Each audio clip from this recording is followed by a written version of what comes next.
আব্বা, ও কিসের মিষ্টি?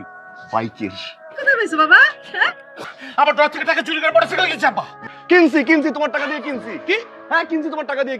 বলেন আজকে কি কারণ? আজকের কারণটা হচ্ছে বাইক। ভাবলাম মেয়েটা ইউনিভার্সিটিতে যায়, রিক্সা পায় না, সিএনজি পায় না, সারাদিন দাঁড়াই থাকে, ঘামে, বিরক্ত হয়, একটা বাইক কিনি। কষ্টের টাকা দিয়ে কিনছি, মাথার ঘাম পায়ে ফেলার টাকা দিয়ে কিনছি। উঠেন। শোনেন, তার আর দরকার নেই। আমার হবু হাজবেন্ড অলরেডি একটা প্রাইভেট কার আছে, যেটা দিয়ে এখন থেকে আমি যেখানেই যাব সেখানে সে নিয়ে যাবে এবং আমার জন্য ওয়েট করবে।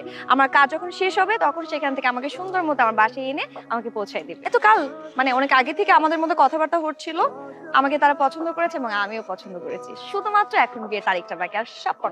ঠিক আছে, তাহলে আপনার হাজবেন্ডের গাড়িতেই যান। বিয়ে খেতে আসবো আপনার সিইও জামাইয়ের। আমরা একেবারে চলে যাচ্ছি বাসা ছেড়ে। কি করব? আপনাদের অত্যাচার বসে বসে সহ্য করবো? আপনার ছেলের অত্যাচার সহ্য করবো? আমার অফিসের টাকা আমার ড্রয়ার থেকে চুরি করে নিয়ে সে মোটরসাইকেল কিনছে। আমার বউকে মদ খাওয়া দিয়েছে। আপনার ছেলে আমার বউকে কার্পোরেটে দিয়ে শ্বশুরবাড়ি পাঠাচ্ছে। আপনার ছেলে কি করছে জানেন? আপনার ছেলে আমার শ্বশুরবাড়ি থেকে আমার শালি ঘর ভেঙে দিয়েছে। কি সুন্দর একটা সমুদ্র আসছিল, একটা ভালো ছেলের সাথে বিয়ে হচ্ছিল, সেটা ভেঙে দিয়েছে। এখানে থাকতে হাইকা আপনাকে, মাকে আর আপনার গুরুদের ছেলেকে খাওয়াবো, আমি আর খাওয়াতে পারবো না। তুই আমাদের খাওয়ানোর খোটা দিলি, ঠিক আছে, তোকে আর আমাদের বসিয়ে বসিয়ে খাওয়াতে হবে। সংসার আমি চালাবো। যদি খাবার জোটে তাহলে খাবো, আর না জোটলে না খেয়ে থাকবো। যা যা যা যা।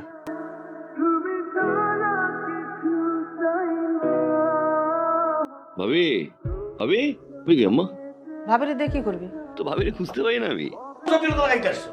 কোনা কথা কুকথা কান কথা কয়ে ভাবিরে বাড়ি থেকে বের করতে আসছো। তুই জানো না তোমার ভাই, তোমার বড় ভাই আমার আজে বাজে বকাবকি কইরা সেই ক্ষেত্রে চলে গেছে। এবার একটা কাজ করো, এবার তুমি আমারে এবার থেকে বাইর করো। খুব তো বাড়িওয়ালার পোলারে বললা যে 4-5 দিন পরে ভাড়া দিয়ে দিবা। কই থেকে তুমি ভাড়া দিবা? টাকা তোমার কাছে আছে না আমার কাছে আছে যে ভাড়া দিবা? আমি মানতেছি যে বড় ছেলে একটু বেশি বলে ফেলছে। এখন কোথা থেকে তুমি সংসার চালাবা সেটা আমি বলো। দরকার হয় আমি আবার চাকরি নেব, কোনো না কোনো ভাবে চালাবি।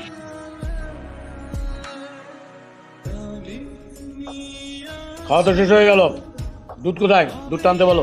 দুধ আলাদা নিষেধ করে দিছে। নিষেধ করছো কেন? চেক করবো না? আরে কয়দিন পরে বাড়ি ভাড়া কি করে দিব সেই চিন্তাই তো আমি পাচ্ছি না। দুধ আলা এসে যখন দুধের টাকা যাবে তখন আমি কি বলবো?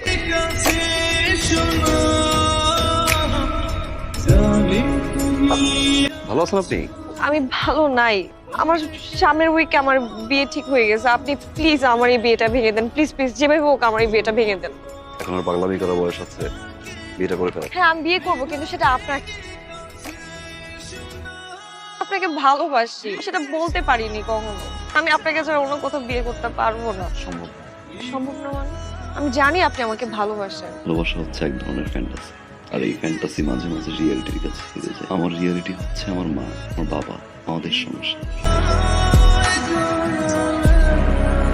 আপনাকে ভালোবাসি, আমি আপনাকে ছাড়া বাঁচবো না। পৃথিবীর সব প্রেমিকারাই বিয়ের আগে ঠিক এই কথাটাই বলে তার প্রেমিককে, কিন্তু বিয়ের পরে তারাই আগে ভুলে যায়।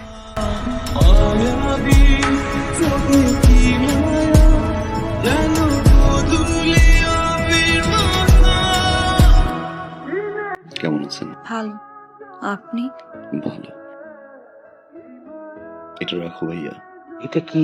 1.5 লাখ টাকা। থ্যাংক ইউ ভাইয়া, থ্যাংক ইউ। তোমার কাছে এটা 1.5 লাখ টাকা হতে পারে, আমার কাছে অনেক কিছু। তোমার এই 1.5 লাখ টাকা আমার এই জীবনের মোড় ঘুরিয়ে দিয়েছে ভাইয়া। শিখেছি, অনেক কিছু পেয়েছি ভাইয়া, আবার অনেক কিছু হারিয়েছি। এতদিন পরে এসে আমার মনে হলো তোমাকে ফেরত দেওয়া উচিত। আমার জন্য দোয়া করবা। যে বাসা এখন পর্যন্ত আমার বাবা মাই খেতে পারেনি, সে বাসা আমি খেয়ে কি করবো ভাইয়া। ভালো থাকো।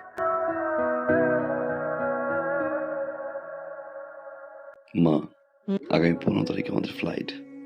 আলহামদুলিল্লাহ আমরা হজে যাচ্ছি। আলহামদুলিল্লাহ। আলহামদুলিল্লাহ। হজ থেকে এসে ইনশাল্লাহ বাবাকে নিয়ে সিঙ্গাপুর যাবো।